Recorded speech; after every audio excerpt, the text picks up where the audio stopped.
Y ya está. Hola, les damos la bienvenida una vez más a nuestros live de los miércoles. Vamos a esperar que se conecte gente, así que ya estamos acá, vamos a esperar un ratito.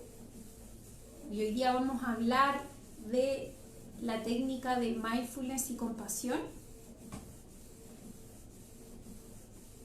¿Y por qué es importante esta unión de mindfulness y compasión? Hola, estoy muy callado. Hola Ro Barraza, le damos la bienvenida. Vamos a estar hablando entonces de mindfulness y compasión. Esta técnica que, como han podido ver ahí en las portadas que hemos subido, ha sido portada en la revista de National Geographic, en el Times, y que ya cuenta con varios estudios científicos que la avalan en distintas áreas. La salud mental, la educación, sí, de hecho la portada que subimos es del "Hola, estoy solito", ya no estás solito, está con nosotros. Esa portada es del 2005, sí. Y el trabajo que hubo fue a finales del siglo XX. En los 90 se hicieron las primeras investigaciones de los efectos de la meditación en monjes tibetanos. Sí.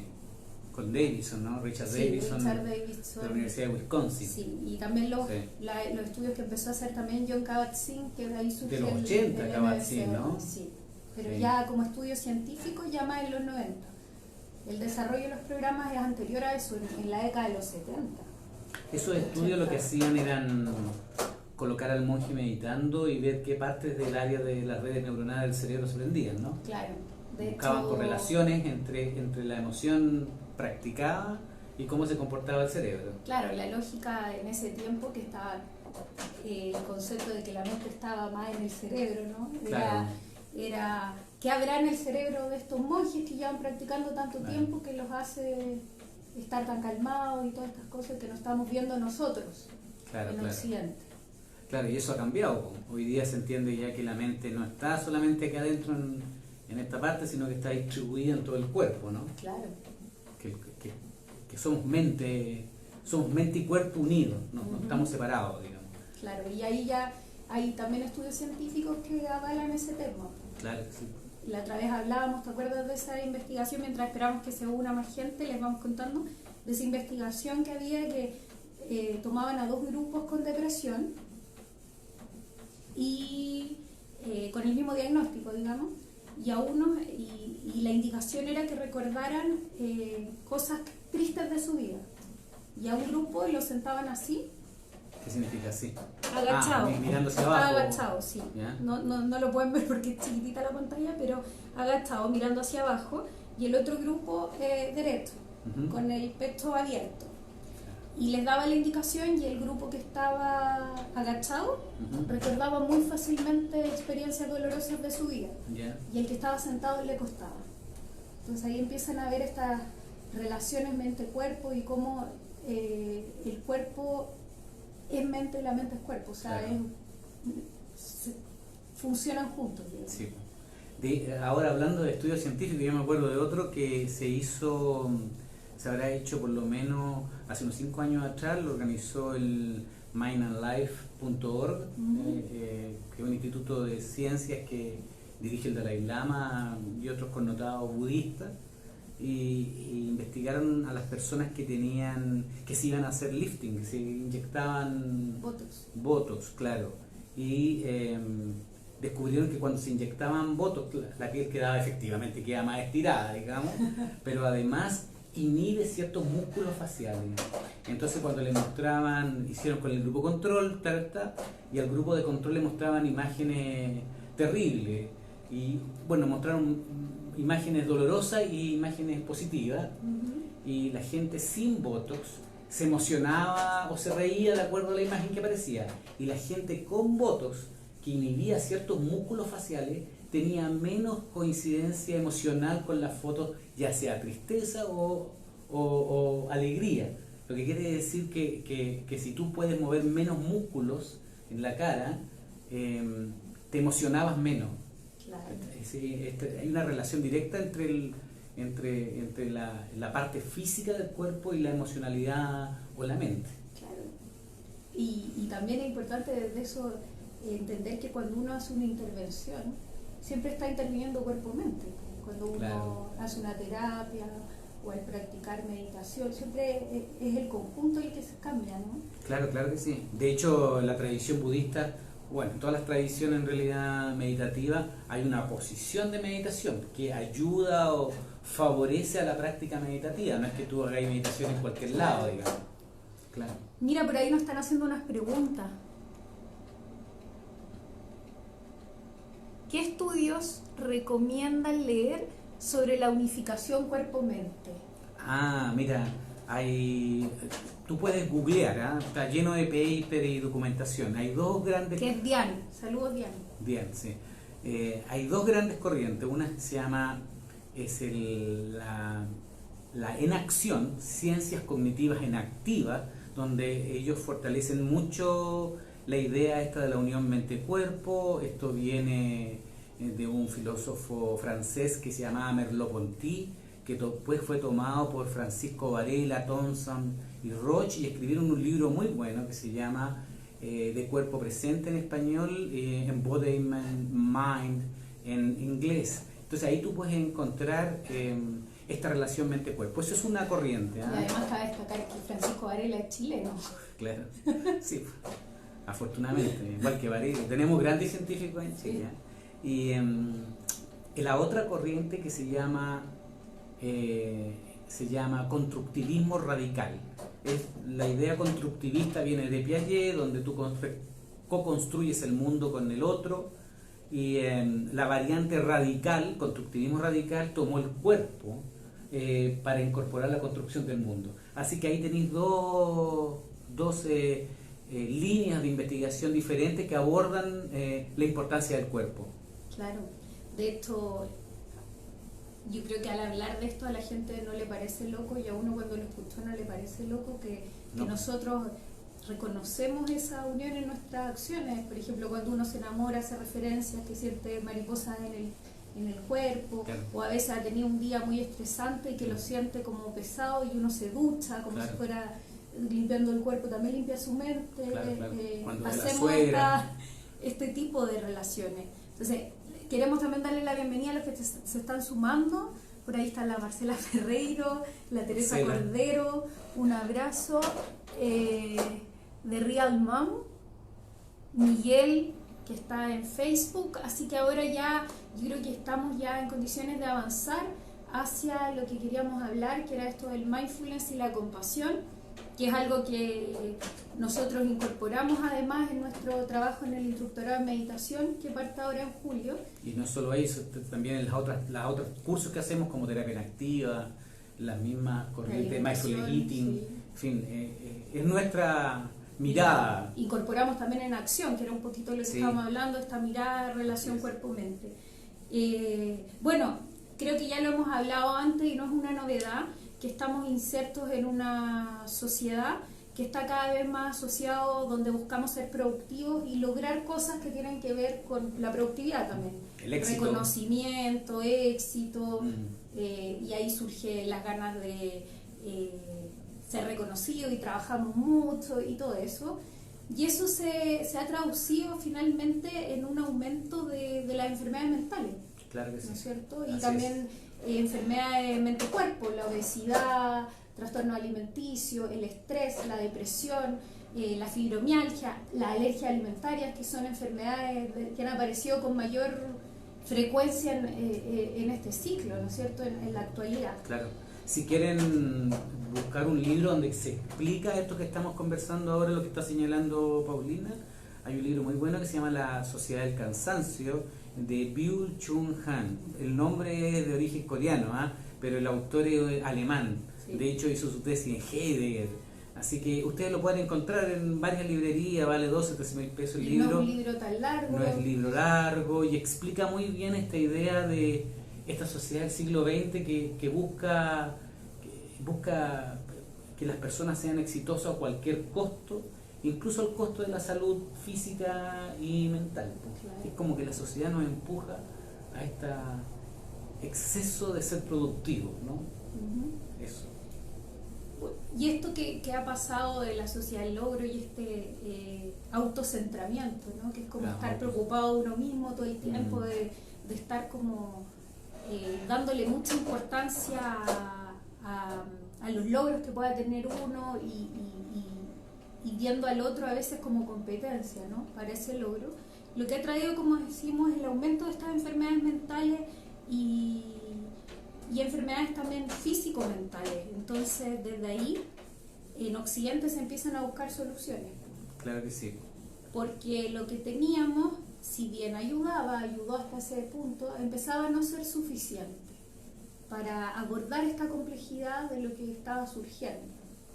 Claro, tanto es así que cuando tú entras a estudiar lo que es la felicidad, las neurociencias ha trabajado mucho en el tema de la felicidad, señalan que uno de los aspectos de la felicidad es estar distraído.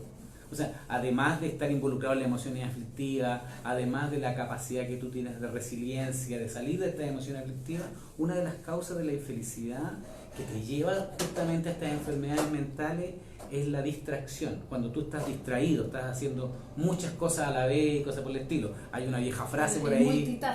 El multitask. Hay una vieja frase por ahí que sacó un político, creo que Lago fue, que señalaba que había que caminar y mascar chicle a la vez. Eso es una presión, porque en realidad la mente no funciona así.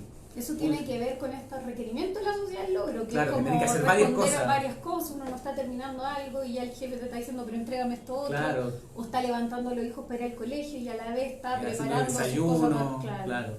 Efectivamente, naturalmente no hemos sido diseñados, por decirlo, por la naturaleza de esa manera. Esta pérdida de atención en lo que uno hace conlleva infelicidad, porque finalmente no logras hacer nada por un lado, lo que es un aspecto social, pero tampoco logras mantener toda tu atención para hacer algo específicamente. Y yo creo que ese es uno de los grandes temas que la neurociencia ha abordado significativamente. Bueno, de hecho, lo que dices tú es súper cierto. ¿Cuántas veces incluso hay personas que han muerto por distracción? O sea, venías pensando en algo, cruzaste una roja y... Entonces, la verdad es que desde pequeños problemas hasta grandes problemas sí tienen que ver con no estar atentos. La gente que se casa en Las Vegas, por ejemplo, después de una noche de juerga, distraído se casó. Y después al otro día buscando las soluciones, digamos. Claro, entonces dentro de este problema, los psicólogos, los científicos empiezan a mirar hacia Oriente. Claro que sí. Y esta forma de entender el mundo y de vivir tan distinta, ¿no? Sí. A cómo es en Occidente. Es que yo creo que mientras Occidente, nosotros acá, nos orientamos desde hace, no sé, 1000, 2000 años, desde Aristóteles prácticamente, al desarrollo y al entendimiento de la materia, en Oriente se trabajaron en la mente. En cómo tú podías tener controlada tu mente, dominada tu mente, cosa que no pasó en Occidente. Por eso esta mirada a Oriente es retomar esta capacidad que han tenido los orientales en todas las corrientes, hinduistas, budistas, jainistas, de controlar la mente, de mantener la mente enfocada en algo. Justamente esa gran capacidad o esa tecnología que tienen los orientales en general, o los asiáticos en particular es sumamente útil hoy día en Occidente. Claro. Entonces, en esta mirada, que fue justo hoy día, compartimos, ¿no?, un post que estuvimos comentando al principio, que era esta portada del National Geographic, donde tienen a este monje con 128 electrodos. En el fondo, esa es la pregunta. Estos monjes de Oriente que meditan tanto tiempo y que pueden manejar también sus emociones y viven una vida más tranquila, que no se enferman tanto, ¿qué podemos encontrar en ellos distintos? Y empiezan a encontrar diferencias en las áreas de activación cerebral, y eso empieza a promover, además el Dalai Lama con el Mind and Life y estas reuniones con científicos como Varela y otros, empiezan a promover esta unión, ¿no?, de la ciencia occidental y lo que nosotros sabíamos hacer junto a la sabiduría ancestral de prácticas como el budismo, ¿no? Claro. Específicamente la logran... meditación. Exactamente. Específicamente logran traer la meditación a Occidente y le cambiaron el nombre de la meditación, pues ya no se llama meditación, ¿ah? Ahora le dicen mindfulness.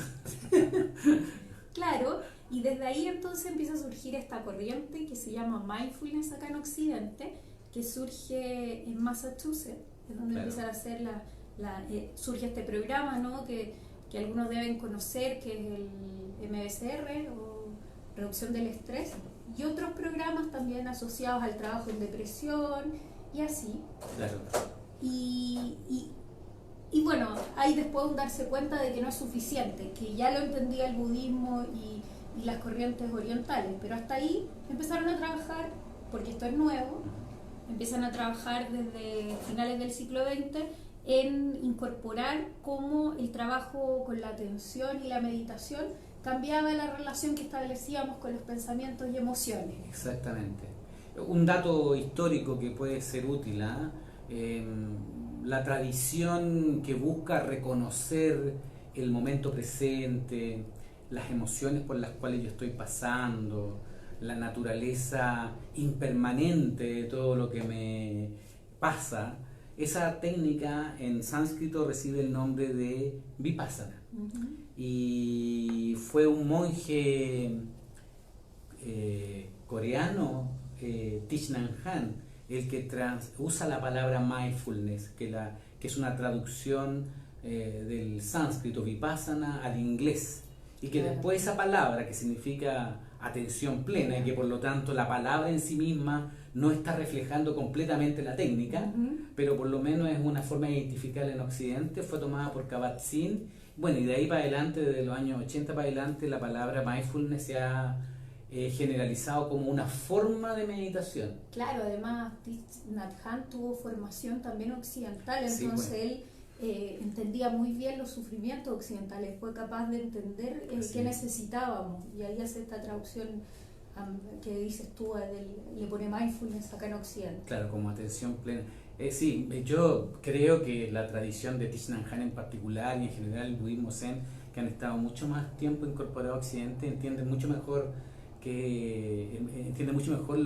la problemática occidental, que no es necesariamente la misma que la oriental. De hecho, la oriental, su época industrial no es hace mucho, mientras que los occidentales tenemos esta industrialización y automatización ya hace rato ya incorporado en nuestra práctica diaria, ¿no? En nuestra vida diaria.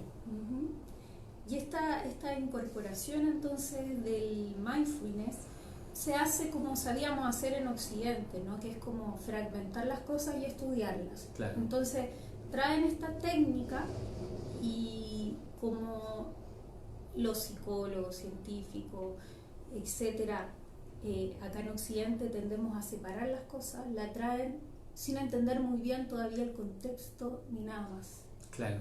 ¿No es cierto? Y Sí. ahí empieza a tener cierto efecto que no es suficiente.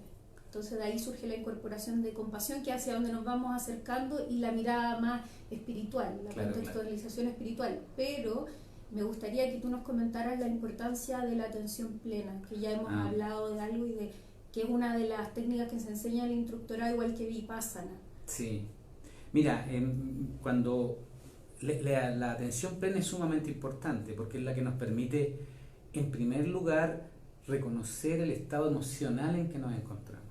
Cuando uno no reconoce el estado emocional en que se encuentra, lo que pasa es que la emoción te inunda y tú realizas una acción debido a esa emoción. Por ejemplo, alguien te insulta o te hace algún tipo de daño, naturalmente las personas se enojan debido a ese enojo que te ocupa todo el cuerpo, ¿no? Todo surge aquí en el corazón y se expande a todo el cuerpo. Tú puedes llegar a realizar una acción que te daña a ti mismo y al otro. Por ejemplo, y como uno está distraído no se da cuenta. No se da cuenta, llega y lo hace nomás, ya sea que insulte al otro, ya sea que agreda físicamente al otro.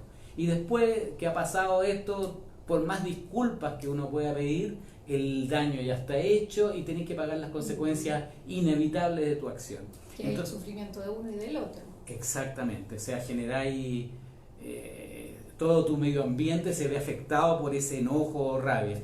Bueno, fíjate que lo que dice es súper importante, porque yo creo que en Occidente ni siquiera reconocemos qué emoción tenemos. Entonces muchas veces estamos tan desatentos que surge algo así como, y lo único que logramos a veces alcanzar a reconocer es que nos sentimos mal o raros, pero no sabemos dónde, ni qué emoción es. Ni mucho menos sus causas. Claro, y muchas veces también se confunde. Por ejemplo, una de las cosas que se ve en alimentación es que muchas veces la rabia que surge como acá en este sector se confunde con hambre.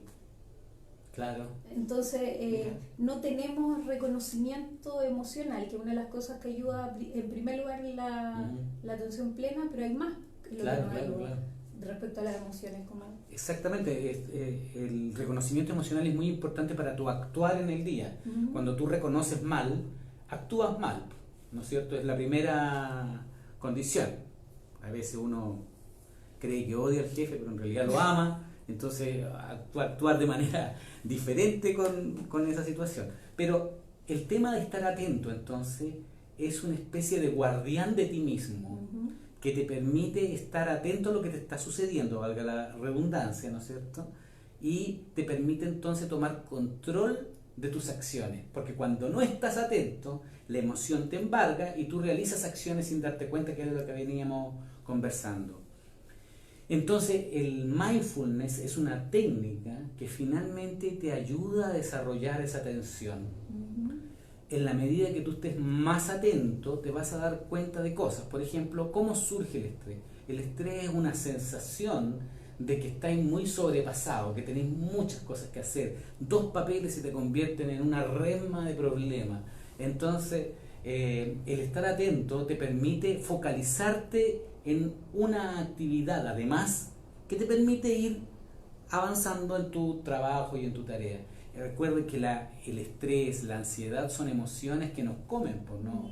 Que son una percepción del mundo. Claro, las sensaciones que te abordan, no es como que uno decide, y en realidad la práctica te hace ir reconociendo que tú decides. Tú tomas la decisión. Claro, usualmente cuando a uno le viene el enojo, la rabia, uno siempre le echa la culpa a alguien más, digamos. Ese otro hizo algo que provocó, que me provocó mi ira, mi rabia, y por lo tanto yo no soy el responsable de eso, el responsable es este otro. Pero aún si fuera así, si el responsable fuera el otro, igual tú la pasaste mal al permitir que la rabia te inundara. Sí. Hay que notar una cosa histórica que es importante. Esto está en los años, en el siglo pasado, en el antepasado,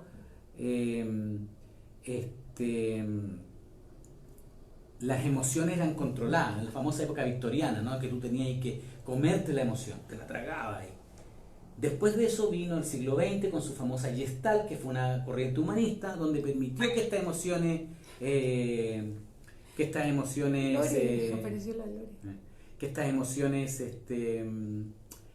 afloraran y se manifestaran, ¿no es cierto? Esa fue la corriente.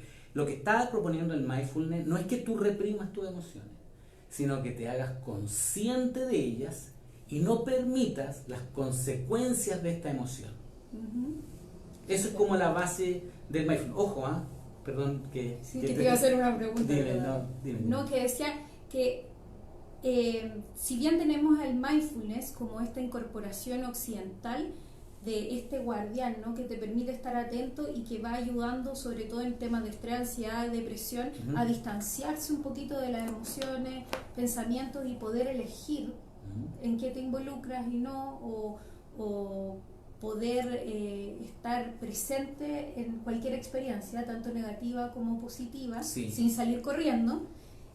La atención plena es una parte de Vipassana. Así ¿no es cierto? Así es. Su origen es en Vipassana. Entonces, ¿cuál es la diferencia? Porque hay gente que piensa que Vipassana es lo mismo que Mindfulness, y que Mindfulness, la diferencia es que se practica acá en Occidente caminando, comiendo, pero hay más. Claro. O sea, la primera cosa que hay que entender es un poquito lo que tú señalabas, ¿no?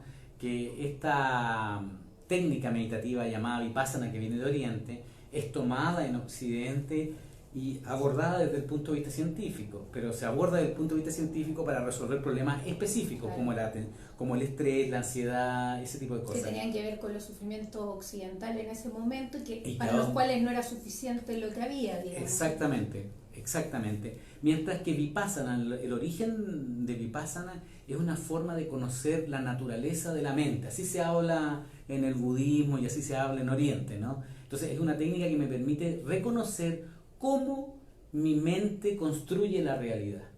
O sea, es mucho más que estar atento y reconocer las emociones. Es reconocer, por ejemplo, que una emoción, las personas que han practicado Vipassana, saben que si uno le pone mucha atención a una emoción, esta emoción lentamente va desapareciendo, va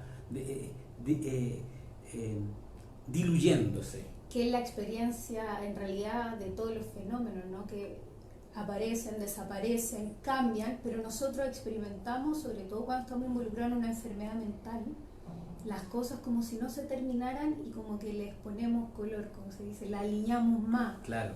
¿No es cierto? Exactamente. Bueno, de hecho la analogía que hay en el mundo budista es que cuando uno se involucra en una rabia, en el odio, por ejemplo, es equivalente a estar en el infierno. Y en el infierno obviamente la pasamos re mal, pero este estar en el infierno se hace eterno, aunque dure un segundo. Entonces la impresión que tenemos es que la rabia y el odio y todas las emociones en términos generales parecieran que son eternas o fueran naturales a la naturaleza humana. Vipassana lo que te hace es darte cuenta que estas emociones, sean positivas o negativas, son impermanentes. Aparecen cuando están todas las circunstancias y desaparecen cuando las circunstancias desaparecen. Entonces nos está diciendo algo de la naturaleza de la mente y del mundo, que todo es impermanente. ¿Te das cuenta? Esa es la primera cosa que enseña Vipassana. La segunda cosa es que si mis emociones, cualesquiera que estén, y pensamientos son impermanentes, valga la reiteración, digamos, quiere decir que no son permanentes. Y si no son permanentes, esta idea de ego o una identidad fija, inamovible que tendría cada persona, no sería cierto. Por lo tanto, lo que está diciendo el segundo punto del Vipassana es que la identidad o ego no tiene una existencia real, es más bien una presunción. Claro. Y eso es súper relevante porque la psicología clásica siempre ha enseñado que existe un ego o una identidad. Justamente nos enojamos y nos ponemos mal porque debido a la creencia de un ego nosotros tendemos a defender algo. Pero claro, pero la verdad es que nuestra experiencia, si uno reflexiona, se acerca más a esta idea impermanente, porque claro, todo el rato estamos cambiando. Nuestro cuerpo cambia, nuestro cuerpo, nuestra idea, nuestra percepción del mundo. Claro. De hecho, un hecho muy que a mí me llama mucho la atención y que trabajamos en terapia, es cuando las personas recuerdan los hechos de su vida y se va creyendo todo y va cambiando. Claro. O sea, tú interpretas algo que te pasó cuando niño de otra manera que a los 15 años, de otra manera que a los 5 años y de otra manera tal vez a lo mejor que hasta mañana, si hiciste algún cambio en tu vida, que es lo que pasa todo el tiempo, estamos llenos de cambios. Sí. Entonces la verdad es que es difícil fijar algo, ¿no? Claro. De hecho, nos pasa a nosotros en terapia que las personas tienen distintas historias de su propia vida. Una en la que le cuentan al terapeuta, otra le cuentan al jefe, otra le cuentan al amante, le cuentan una historia distinta. Entonces, al final... Otra que se cuentan a sí mismos de acuerdo a su estado de ánimo. Exactamente, porque... por lo tanto tenemos muchas historias de nuestras vidas. Lo que quiere decir que no tenemos una identidad inamovible, fija. Participamos de la vida de muchas formas. Uno es claro, profesor, alumno a la vez, hijo, hermano... Hijo y padre. Claro. Se puede decir las dos cosas al mismo tiempo. Bueno, toda esa Vipassana busca eso, busca la profundidad de la naturaleza de tu propia mente y del mundo. Claro. Entonces ve la impermanencia, que los fenómenos, nuestros pensamientos, nuestra humanidad no tiene un ego fijo y estable, mientras que mindfulness es una técnica que ha estado orientada básicamente al estar atento, a evitar las consecuencias de una emoción negativa o exceso de positividad, digamos. Claro. ¿Cierto? Se encontraron varios resultados positivos investigando mindfulness, sin embargo surge una crítica y hay una historia también ahí por un asesino en serie que tenía mucho mindfulness, o sea, estaba muy atento, mucha atención plena y lo ocupaba para matar. Claro. Y de ahí surge una pregunta que es más bien en dónde se enmarca esto y cómo participamos del mundo en que vivimos con los demás, qué sentido tiene incorporar esto en el ámbito terapéutico, qué es lo que busca las personas o la psicología del otro, qué buscan las personas, estar atentos para matar o buscamos participar del mundo entendiendo que queremos ser felices, relacionarnos bien con los demás, ayudar a otro. Claro, claro, en el fondo lo que tú estás diciendo es que el mindfulness es una técnica insabora, incolora, porque tú la podías usar para bien o para mal. Po. Si estás atento, tú podías hacer mucho mejor las cosas que haces, podías desarrollar, ser más profundo, pero eso no significa que te vayas a ser mejor persona, ¿no? Ni que te vaya a hacer a ti más feliz en el mundo. O relacionarte más positiva con el resto, claro que sí. Bueno, ahí aparece lo que otro tema de nuestra conversación, que es la compasión, ¿no es así? Sí, pues.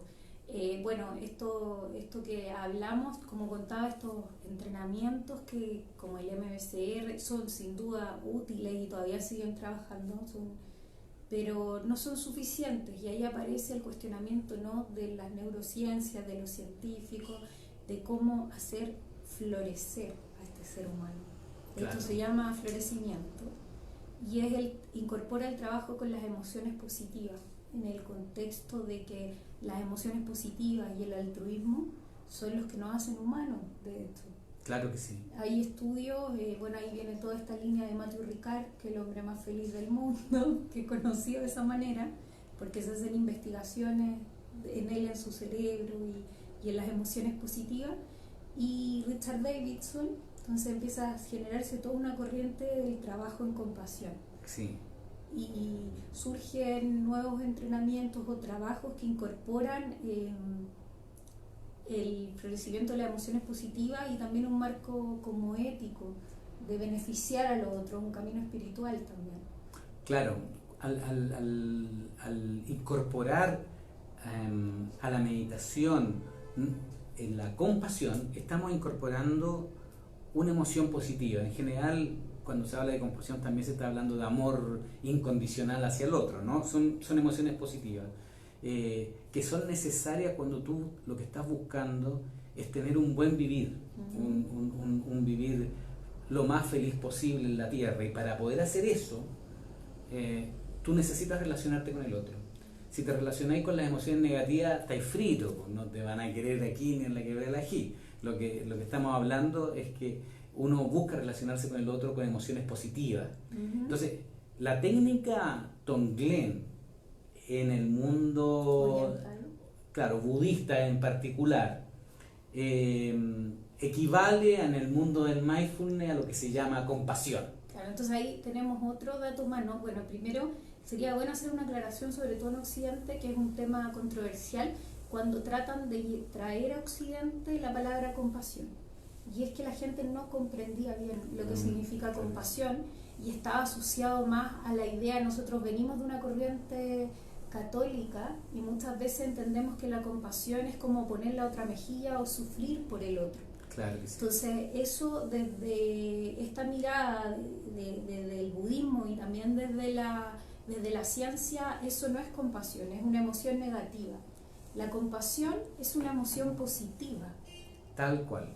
Sí, la compasión se define como el entender el sufrimiento del otro y desear que el otro no tenga las causas de ese sufrimiento. Claro, hay una forma para poder llevarlo a Occidente que también tal vez es buena para comprenderlo. La gente que se dedica a la salud, tanto médicos, enfermeros, psicólogos, cuando tienen a otro frente sufriendo, por ejemplo, pensemos en un hospital y llega alguien que se está muriendo, uno no se pone a llorar con la persona por su sufrimiento porque ve que tiene sangre o le pasa algo. Claro. La emoción que surge es el deseo de que se salve y ayudar para que se salve. Sí, y el médico, la enfermera, se sienten bien haciendo eso. De hecho, a nosotros no nos parece compasivo, no lo leemos así. Por ejemplo, cuando vamos al psicólogo y el psicólogo se pone a llorar contigo, en realidad nos vamos porque el otro dejó de estar como a mi servicio, ¿no? Se involucró en sus propias emociones negativas, está sufriendo. Claro. O sea, no es lo mismo que la Teletón, porque te muestran una persona con una deficiencia Y si no lloráis, eres si malo. no lloráis, malo, claro, y tenés que, bueno, y debido a que tú lloras, partí al banco a poner una lucas. Claro, no, la compasión es una emoción positiva, como señalas tú, que busca entender el sufrimiento del otro y las causas del sufrimiento. En la medida que yo entiendo y comprendo el sufrimiento del otro y las causas del sufrimiento del otro, yo puedo ayudarlo. Si yo sencillamente sufro con el otro, lo único que hacemos es que antes había uno llorando, ahora hay dos llorando. Entonces, y eso no ayuda a beneficiar al otro. Entonces, la compasión es una emoción positiva que no debe ser igual a la pena. El que siente pena es una emoción negativa, uno sufre. Entonces, la compasión es una cosa positiva, como señalamos, que es entender el sufrimiento del otro. Ahora, al mismo tiempo que tú practicas la compasión, deberías poder practicar el amor bondadoso o el amor incondicional, que se define como desearle al otro que esté feliz y que tenga las causas de la felicidad. Por lo tanto, cuando hablamos de compasión, hablamos de dos cosas. Incorporamos el amor bondadoso. Incorporamos el amor bondadoso, o sea, incorporamos el deseo que el otro esté feliz y que tenga las causas de la felicidad, y también que él deje de sufrir y que se eliminen las causas de su sufrimiento. Son las dos cosas las que hay que incorporar. Cuando hablamos entonces mindfulness compasivo, estamos hablando de mindfulness, atención plena, más amor bondadoso y compasión. Fíjate que, para que sepan ellos, nosotros lo hemos conversado, hay varios entrenamientos que incorporan esto en varios países del mundo, como Inglaterra, España, Estados Unidos, y no solo en el área de la salud, sino también en educación. Así es. Es una nueva forma de sanarnos, ¿no? de este autocentramiento que a la larga nos ha llevado a aumentar los niveles de estrés, de ansiedad. Y fíjate que curioso, porque nos cuesta ver a veces lo lindo que es ayudar al otro solo por ayudar al otro, claro. ¿sí? que es lo que conserva el budismo, como esa bonita intención de estar siempre enfocada en el otro, y de esa manera, como ganancia secundaria, por decirlo de alguna manera, uno se sana. Entonces, claro. La ciencia ha tomado mucho esta idea de que cuando tú desarrollas las emociones positivas y realmente practicas el altruismo, la generosidad, te preocupas por el otro, sales de ti, por lo tanto el ego disminuye. Cuando el ego disminuye, que era lo que estábamos hablando, o ya no hay una identificación con esta sólida idea fija de que uno se tiene que disminuir las emociones negativas, uno se siente más feliz, se siente más conectado con los otros, no separado. Entonces, eso es muy bonito, y sería como bonito que explicáramos un poquito Tonglen en sí mismo, que es de dónde proviene esto. Claro, Tonglen técnicamente viene de una tradición tibetana que se llama Lojong, o entrenamiento mental, y este Tonglen lo que está buscando en el fondo es desarrollar las emociones positivas. Al desarrollar las emociones positivas, uno se enfrenta a las negativas. Por ejemplo, si yo quiero desarrollar el amor bondadoso, desearle la felicidad al otro y las causas de la felicidad, y me cuesta, ese obstáculo es la emoción negativa, y que al practicar regularmente esta práctica hace que ese obstáculo o esa emoción negativa vaya disminuyendo. Por lo tanto, cuando tú practicas Tonglen, lo que estás haciendo son dos cosas. Por un lado, desarrollando las emociones positivas, y por otro, disminuyendo las negativas. ¿De acuerdo? Al desarrollar las positivas y disminuir las negativas, tú participas en el mundo de una cierta manera, y esto es para ligarlo a lo que habíamos hablado al comienzo, porque cuando uno está en el mundo, no solamente viene a puro respirar nomás, uno se relaciona con los otros, ojalá de manera amorosa. Entonces, este Tonglen te permite conectarte con los otros, darle sentido a tu vida. Eso es lo que, por ahí, de lo que estábamos hablando, Norma nos comentaba, que tiene toda la razón, que eso es lo que falta hoy en día. Hay un concepto que toma el mindfulness, pero tiene relación con la idea de que Tonglen desarrolla la igualdad, ¿no? Que es lo que se conoce como humanidad compartida.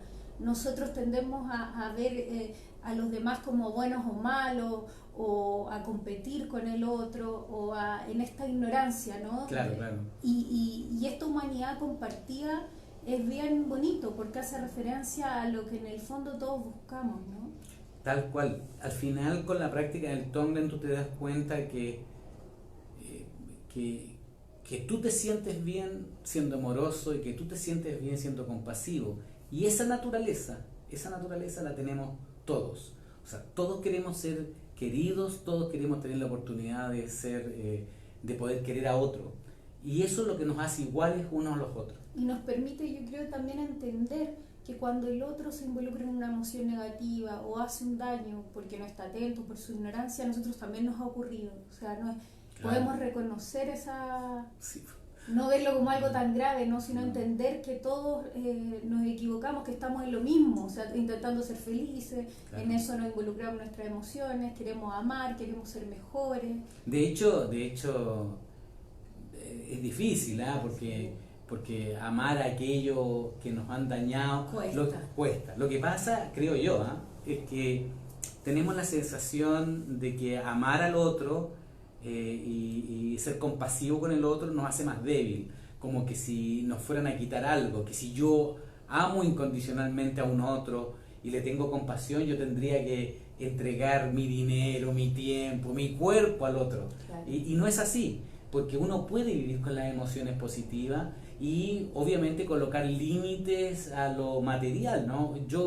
Mira, aunque fuera Bill Gates y tuviera los 50.000 millones de dólares que tiene este tipo, aún con esa plata tú podrías ayudar a un número limitado de humanos y por un corto tiempo. Claro. Y después se te acabó la plata y ya no podía ayudarlo. Entonces, pero mientras uno tenga el amor y la compasión, es la intención de beneficiar a todo el mundo, en la medida de lo posible, en la medida de tus fuerzas. O sea, uno no necesita defender lo que tiene a punta de negar las emociones positivas. Uno puede vivir en el mundo con emociones positivas y establecer límite a tu accionar, que es uno de los puntos más difíciles de entender aquí en Occidente y que de alguna manera los propios alumnos a uno le señalan ese punto. De hecho, cuando se hace la práctica de Tonglen o Mindfulness con Compasión, hay otro hecho súper curioso que refleja un poco las enfermedades de este ciclo actual, ¿no? Y es que a la gente le cuesta mucho entregar amor y compasión a aquellos que considera neutrales. Entonces sí. Surge como esta idea que lo vemos en Occidente de que como el otro no es nada mío, no es ni mi amigo ni mi enemigo, no me importa lo que le pase. Claro, la indiferencia, ¿no? Sí, sí, mira, cuando uno practica Tonglen, algunas personas piensan que por el hecho de dar amor al otro o tomar su sufrimiento, que es la compasión, yo estoy sanando al otro. La verdad es que uno nunca está sanando al otro, esto no es una técnica de sanación, es una técnica meditativa. Y el objeto de trabajo es un mero objeto porque uno es el que está meditando, ¿no? Entonces, lo que está haciendo uno es desarrollando las propias emociones positivas. Entonces, al tomar a la persona al neutral, al indiferente, uno está desarrollando las emociones positivas aunque no conozca al otro. Porque no hay que ser ningún adelantado para reconocer que todo el mundo tiene algún nivel de sufrimiento, y que debemos ser compasivos con ellos. Es decir, uno puede tener amor y compasión para todo el mundo sin que eso signifique nuevamente una pérdida material para ti o emocional para ti. ¿Se entiende, no? Probablemente nuestra tradición occidental es la que dice que si tú amas a otro tenés que dar tu cuerpo. Es una cosa como católica, ¿no? Es el ejemplo de Cristo, que fue crucificado por los romanos, pero que él, amando a los otros, porque él decía que amaba a todos los seres, entregó su propio cuerpo. Y aquí no estamos hablando de eso. Claro. No estamos hablando de que para tener amor y compasión sea necesario entregar el cuerpo o tus bienes materiales. Es una actitud al mundo. O sea, de hecho, parte y basta con la intención. Claro, la intención parte ahí, claro. La intención es el elemento central. Después, tú ayudas a uno o a otro, bueno, va a depender de tus circunstancias, del medio en que te rodea, de la actividad que realizas para ganarte la vida, en fin, hay una serie de variables. Claro, pero sin duda, como hablamos, la indiferencia, de hecho hay algún desastre y la gente dice, pero pasó en China, no pasó acá. Sí. Esa sensación de estar separado, de no compartir esta humanidad es súper potente hoy día y tiene que ver con esta mirada medio individualista hacia adentro. Sí, pero yo sabes que tengo confianza porque ¿te acuerdas cuando hubieron las migraciones de la gente del Medio Oriente, de Irak, que arrancó a través de Turquía y estaba la foto de este niñito que murió en el mar, y esa foto recorrió el mundo, impactó de una manera a muchas personas, que pucha, era terrible ver esa foto, y eso demuestra que todos tenemos a nuestro Dios amor y compasión. Es decir, claro, es cierto que normalmente uno no considera a un otro que no conoce, pero en nuestro interior, debido a nuestra propia práctica, podemos sacar ese amor incondicional que tenemos. Lo es parte natural. No ir olvidándolo, ¿no? Que es lo que ha pasado. Es como volver y eso es una gran ayuda con la meditación. Volver a reconocer esa humanidad compartida. Esa humanidad compartida que la tenemos de manera intrínseca todos los seres humanos, yo diría incluso los animales, que tienen esa humanidad compartida. O sea, hay muchos videos que han aparecido de distintos animales que ayudan a otras especies. Muchas gracias, Norma, por tu comentario. Dice, cómo me gustaría que mucha gente escuchara esto, sería un poco más sensible todo. Bueno, qué bueno que pienses así, y es lo que también nosotros desde acá, desde nuestro pequeño granito de arena, tratamos de hacer, que es motivar a que la gente venga y incorpore estas enseñanzas, la práctica meditativa, y pueda también ayudar a otros. Pues así vamos uniéndonos, reconociendo y compartiendo también esto, que no se olvide, y ayudando a que la gente sea más feliz. Entonces también es importante entender que la práctica meditativa no es como ir al gimnasio. No, pues es algo que se debe mantener. A mí me gustaría señalar algo, que nosotros estamos hablando de esto, y bueno, nosotros somos felices haciendo esto, así que nos gusta.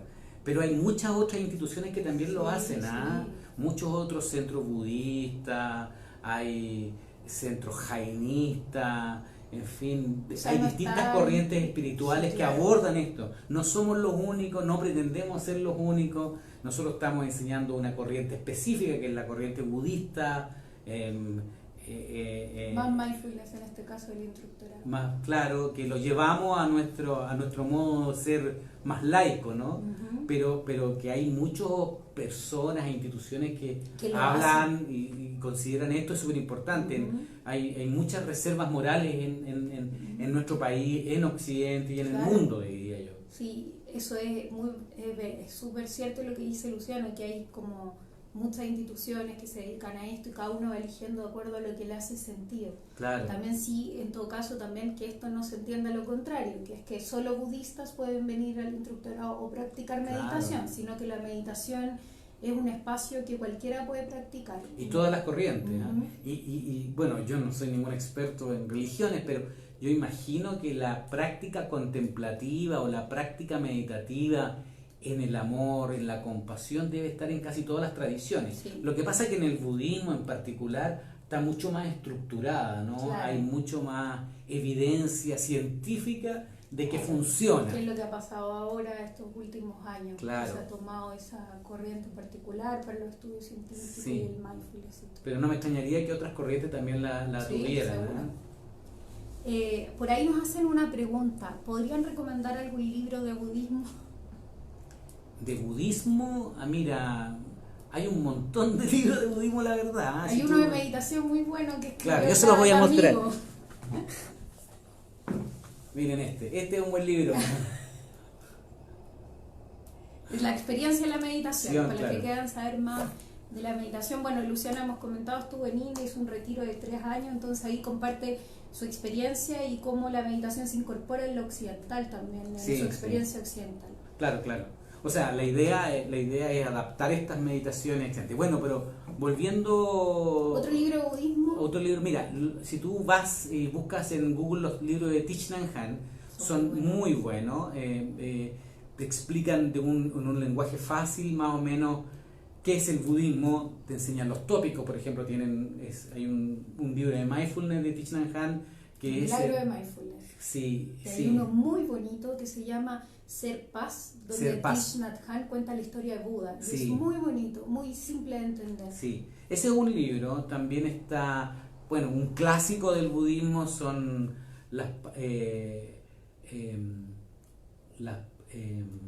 Las palabras de mi maestro perfecto. Las palabras de mi maestro perfecto, que es un clásico, ese está explicado, están las puertas al... Ese es muy bueno. No me acuerdo el nombre. De Chachutulku, que también está muy bueno, es de una tradición Nyingma, la tradición Nyingma lo debe estar vendiendo en Chile. Pucha, la verdad es que si tú vas a Amazon, googleáis libros en español de budismo, hay un montón. Sí. Y si estás buscando un libro de introducción, yo creo que casi cualquier libro te va a servir, porque lo que estás buscando probablemente son los conceptos básicos. Si son ya más específicos, ahí hay, dependiendo un poco de la corriente. Por ahí Diane nos dice que está leyendo Aplacar el miedo, ahora que debe ser de Thich Nhat Hanh probablemente. Sí. Él habla también mucho de libros como de emociones, la rabia. Sí.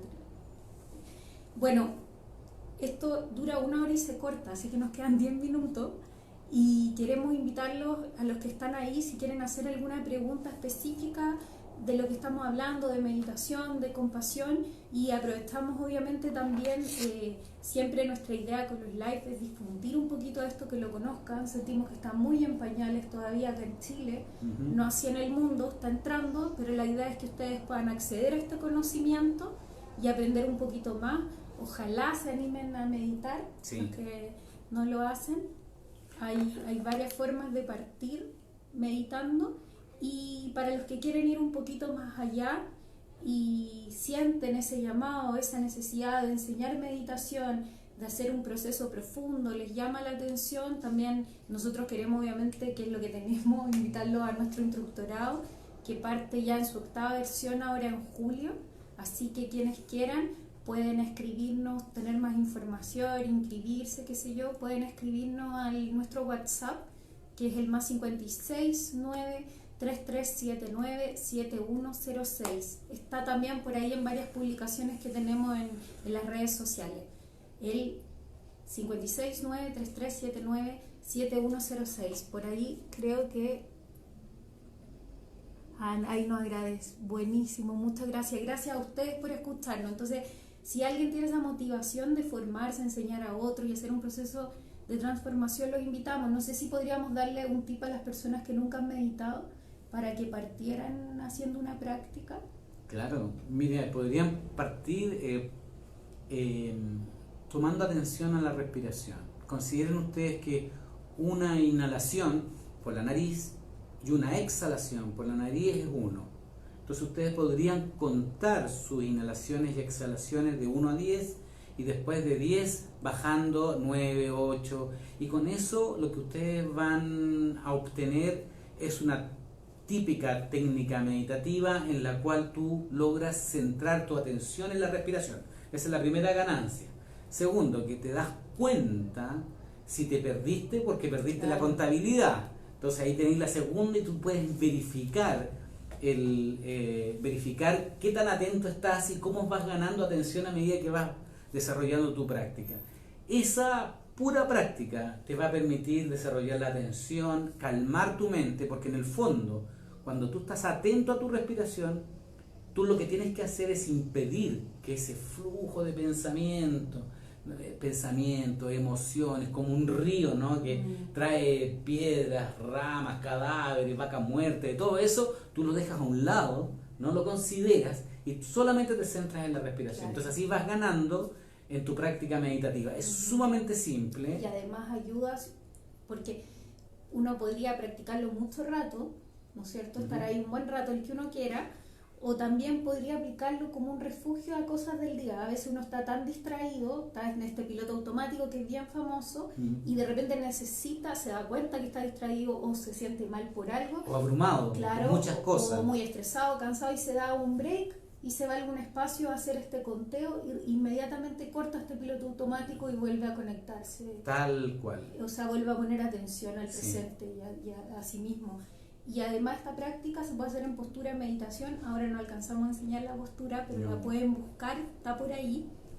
O podría hacerlo uno sentado en una silla también. Sí, también en una silla. Sí, lo importante es la espalda muy derecha. Y que no se apoye atrás. Que no se apoye atrás, que tu espalda esté muy derechita, cosa que, bueno, se dice, ¿no? Que los flujos de energía puedan circular por tu canal central sin obstáculos. Ese podría ser otro live, donde le enseñáramos la relación de la postura y los canales. Los canales, los vientos, claro.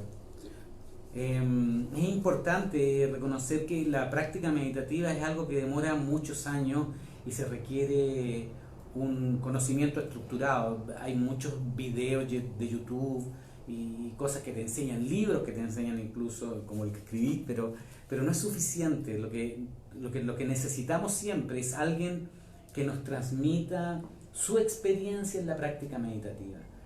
Por eso es importante tener instructores de meditación. Esta integración entre conocimiento y práctica, ¿no? Que claro, nos va ayudando a reconocer nuestro obstáculo, las experiencias meditativas claro, que tenemos. Sí.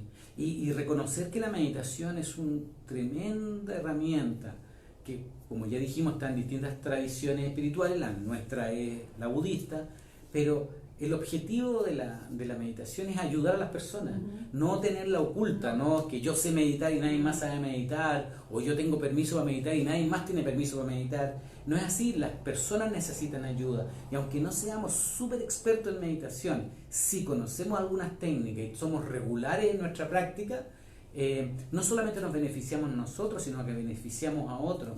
Por esto hay que sacarlo de la oscuridad de los monasterios, si ustedes quieren, o de los libros. Y sacarlo de la idea de que es especial o privilegio de algunos, sino como claro, tratar de acercar este conocimiento que es tan beneficioso a todas las personas. Claro, estoy seguro que si muchas personas lograran meditar y hubieran muchos profesores de meditación, podríamos aspirar a tener un mundo mucho mejor. Bueno, de hecho es lo que sucede, parte de lo que sucede en Bután, por ejemplo, ¿no? Sí. Que se trabaja en la felicidad, están todos conectados con esa idea de que comparten que el otro tiene que ser feliz para que tú te seas feliz. Claro, exactamente. Mientras tú eres feliz, el otro es feliz. Que la felicidad es algo interdependiente y esta felicidad se ayuda a través de la meditación. Por eso es importante que ojalá la mayor cantidad de gente pudiera meditar con una técnica probada, por supuesto. Yo sé que hay muchas técnicas de meditación, no, naturalmente no las conozco todas, ni mucho menos sé la eficiencia de todas, pero mientras más personas logren aprender técnicas meditativas, mucho podemos aportar un granito de arena a nuestro mundo. Diane por ahí dice, me encantaría hacer el instructorado, ahora estoy lejos, pero estoy segura de que va a llegar el momento. Estamos seguros que sí, no nos vamos a mover de acá por ahora, así que ojalá que cuando vuelva nos podamos encontrar y ojalá que además donde estés encuentres el espacio de poder practicar si no es acá en Chile, claro, no es acá en Santiago. Sí, ojalá también. El mundo es pequeño, así ojalá que se sume más gente, ayuda a otros. Nosotros estamos en Santiago, pero estoy segura que hay mucha gente en regiones que le gustaría también sumarse a esto. Claro que sí. Así que eso, no sé si alguien más tiene una pregunta respecto a lo que hemos hablado, algún comentario. He visto por ahí que hay gente en Facebook que no nos ha hablado mucho, en Instagram. ¿Alguien tiene alguna pregunta, algún comentario? Nos han hecho, si no lo hemos leído todo es porque van corriendo, entonces no, como estamos hablando de algo, a veces no los alcanzamos a leer, pero le agradecemos a Yasmín que está participando, a Joana, a Sebastián, a Teresa Cordero, que nos conocemos bien, una alumna nuestra. Por ahí algunos alumnos también, estaba por ahí la Marcela. Miguel Hidalgo, de Concepción. Me acuerdo de él. Saludos, Miguel.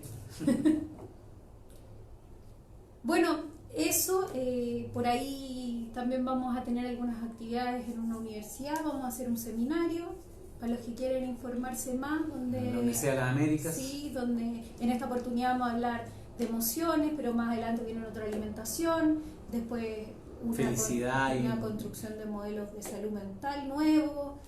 Así que los dejamos invitados. La otra semana vamos a tener otro live el miércoles. Sí, que sí. se va a llamar Conoce tu hambre y tiene que ver con cómo se aplica el mindfulness a la alimentación, más otra sabiduría oriental que es la medicina y la alimentación ayurvédica. Sí. Así que bueno, eso, los dejamos súper invitados al instructorado. Les agradecemos haber participado, fue un muy bonito live. Fue súper bueno recibir los comentarios de que hay gente que está se da cuenta que falta más amor y compasión en el mundo y que tienen ganas de trabajar por eso, así que les agradecemos y se va a cortar en 30 segundos que nos avisan, así que un abrazo y que estén bien, pues ya nos veremos de nuevo. Por ahí nos dejaron, alguien estaba enviando una solicitud, pero no alcanzamos. Vamos a tener compartido este live para los que no lo alcanzaron a ver en Facebook. Va a quedar el video y yo creo que lo vamos a subir a YouTube, a nuestro canal de YouTube. Así que estén muy bien y nos vemos. Chao. Chao, chao.